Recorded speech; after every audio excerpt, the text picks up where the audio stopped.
What's up, guys? It's Father David Michael. I'm a Catholic priest, but a couple months ago, I went to visit Holy Cross Orthodox Seminary in Boston. A buddy of mine, Deacon Ananias, studied there and invited me to come by and give a talk. It was a really cool experience. First off, the place was beautiful. You got a sense that this was something apart from the rest of the world. I especially loved the chapel. Obviously, in the Eastern Church, they have this beautiful tradition of icons, which represent to us something of the holy and of the divine. I was able to attend a liturgy there pretty soon after I showed up, and the liturgies especially do a great job of capturing the mystical nature of our religion. The incense, the bells, all of that is very clearly at the service of preparing us for this divine encounter with God in the liturgy. And that the God we serve is so much bigger than we can possibly imagine, and that it's incredible that he condescends, that he actually comes to earth to be with us. You know, here in Houston, our churches can be so big, which is a good thing that the churches are big, but it can sometimes feel sort of rushed in the liturgy. And there's so many people coming forward for communion. Again, that's a good thing that they're coming, but it can be easy sometimes to lose the sense of the mystical and the supernatural, which their liturgies preserve so beautifully. The chanting also, they chanted a lot, and it was absolutely beautiful. Here's a little clip.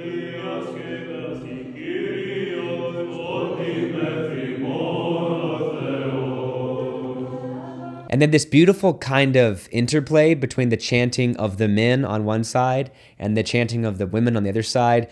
The way they would harmonize, and they had a drone going often underneath.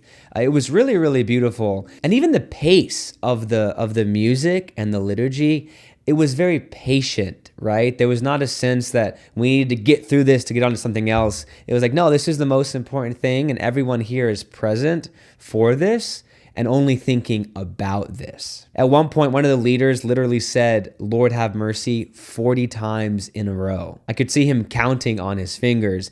There was something, again, beautiful about that we weren't trying to make this about efficiency. It was about worshiping God. So even though we're not in communion with the Orthodox Church, because we do have some disagreements, such as the authority of the Pope, the Catholic Church does recognize all of the sacraments in the Orthodox Church. So they really have the body and blood of Jesus Christ in the Eucharist.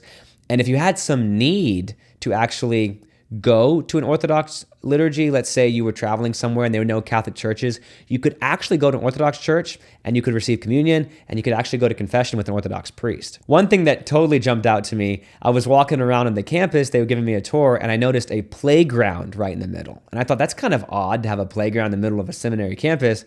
And they reminded me, actually, our guys can be married in this tradition. So this playground is for their children. They have their wives and their families all living on campus. They had married housing specifically for those who had wives and families. In the chapel, you would even see some of the seminarians and the priests with their children. There was one guy there who was going to be the 14th generation priest in his family. 14 straight priests in his family line. What's interesting is they can only get married before they become deacons, before they get ordained deacons. So some guys would actually graduate seminary and then purposely not get ordained. I talked to several guys who are in this position.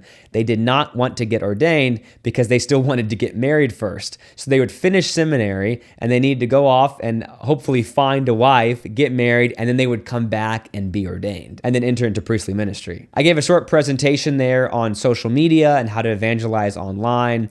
It was actually really cool how many of the seminarians had seen my videos. It was cool to talk about how much we really do have in common in our experience as young men choosing this vocation in life. This was my first time talking to a non-Catholic group, but everyone was so welcoming, and they even gifted me some really beautiful Orthodox icons, which I absolutely love. One of them is actually an original icon. It's not a copy or a print. This is the one they actually painted. So huge thanks to the hospitality of the priests and seminarians there. It was a real blessing to be with all of you. Let's, of course, all keep praying for the unity that Jesus desires for his church. Hope you enjoyed that. Be sure to like, comment, subscribe, and we'll see you in the next one. God bless.